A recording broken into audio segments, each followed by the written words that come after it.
Oh, pauna ba? Sa oras na ako makita niyo mga lansay, yan po ay binhi sa lupang itinanim taong 1997. E sa oras naman makita mo akong manaba. Yan naman ay binhi na itanim. Sinapupunan ng aking ina. Mustasa ang tawag dun. At kapag nakita niyo akong mga lansay, yun ay binhi na itinanim ng aking ama sa lupa. Na pagbalik, ako mismo ipinanganak sa panahon na ako ay nasa 8 gulang na. Yun ang kaulugan pangalansay at pananaba. At ang kaulugan para makabalik ka, panariwa, babalik ako sa tamang panahon. Kapanganakan, tao, hindi universo. Dalawa lang ang bini. Maaari kang may panganak bilang universo, bini sa lupa, muli pagkabuhay. Ngayon, babalik ka sa tamang panahon, may panganak ka bilang tao, yun ang pananariwa. Kaya walang matandang tao, walang mahina. Hindi lang naituro ng ama at ina. Dahil palaging hinilalayo ang pag-iisip ng mga anak sa orin nilang proseso. Dalawang persona. Bini sa universo, kalansay, pagkalusaw ng sinasabi nilang pangalansay. Kailangan mo makaabot sa meditasyon ng buhay na hindi ka magkaroon ng sakit. Yun ay bini sa lupa. Maaari mong maramdaman ang punong kahoy, katulad ng sugat sa katauhan. Yun ang pagkalusaw. Kaya kalakalan, may turo sa bata kung ano ang tama. Yung bini sa ina, sa babae, sa yung proseso, yun din ay mahalaga. Yun ay panariwa. Yun ay hindi nagagalusan at hindi nasusugatan at hindi nangangayat. Lalo itong namumukadkad hanggang sa may panganak. Samantalang ang bini naman sa lupa, ito ay palusaw ng palusaw hanggang sa ito ay mawala. Yun ang katotohanan. Kung bakit kailangan lang ang kukunin at ang huling muntong hininga na siya pagkalusaw. Pabalik. Pagkatanggal ang mga sakit. Yun. Alin? Pamalat. Yan dahilan ng pagkalusaw ng tao. Ito ay bini sa lupa. Kapag na-adapt nyo, susubukin kayo ng mga matatanda. Mga matatanda nagtuturo. Matatanda rin nagpapaubat o nagbibigay ng pagkalas. Ito ay bini sa lupa. Dahil kayo ay nabubuhay papunta sa ilalim ng lupa dahil yung itinanim na bini, ito ay nasa lupa. Pagkalas yun. Ay pangkalas. Maaaring matanggal ang inyong sakit. Maaaring ang inyong lunas ay matanggal. Dalawa yan.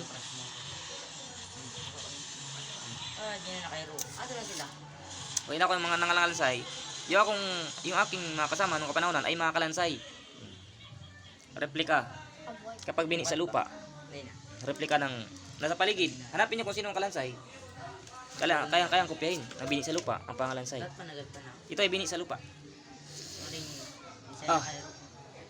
Kaya minsan makikita niyo kung napaganda ng katauhan. Yun ay kaulugan ng mustasa. Ito ay sa ina na pinanganak ka na tao. Ngayon kapag nangalansay ka naman, pumakita yung katawan, ito ay bini naman sa lupa. Na dahilan na pagkamatay ng tao. Kapag hindi natuklasan na sila na ay nakatapak na sa kahulugan ng bini sa lupa, at kayo ay dadalian lamang sa kahulugan ng inyong tahanang kinaroroonan. Na kahulugan, kapag umalis kayo, meron dumarating yung mga pagsubok na kahulugan. Sa sunod, hindi na ako vlog ng kanito kasi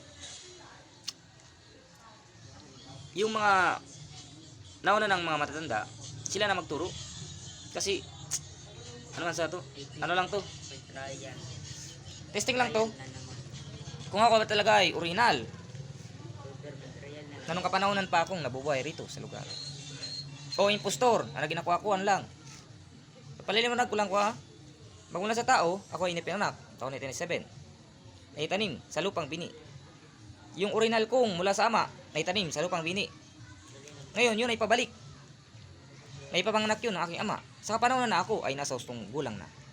Yun ang kaulugan ng midwife. Ngayon, alin ay panganak? Sarili kong pisikal, taong 1997. Pagkatanggal yun, ako na mismo ang midwife. Name. Yun ang kaulugan ng mula sa ama, papunta sa ina, naipanganak, baby. Sanggol. Mula naman sa ina, papunta sa ama, na ipanganak, kasalungat ng sanggol, matanda. Anong kahulugan? Ang isa ay baby, yung isa ay matanda. Ang matanda, papunta saan? Sa baby. Pabante, sa unahan. Ngayon, ang baby, patras naman, sa likuran. O pabalik naman sa likuran. Pagiging matanda. Kung maganda ang proseso. Kung hindi sana inggit ang nangibabaw sa mga taong meron ng natutunan. Huwag kayong mainggit sa kapwa. Pag-aralan nyo, na kaya makatulong naman. Tayo magsama-samang habang buhay na hindi na mamatay at hindi na kakasakit. Kaya hindi ko tinatangkit ang yaman dahil meron akong trabaho. Kaso nga lang, kailang unahin. Natutunan man lang yung aking natutunan. Dahil hindi ko binibenta ang aking natutunan. Dahil murang hindi ako ipinanganak sa yaman. Ipinanganak ako sa kaligayahan. Kinalinga ako at nabuhay ako sa kaligayahan.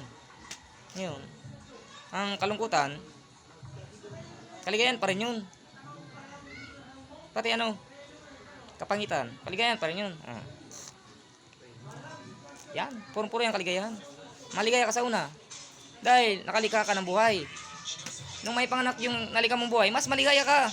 Diyos ko.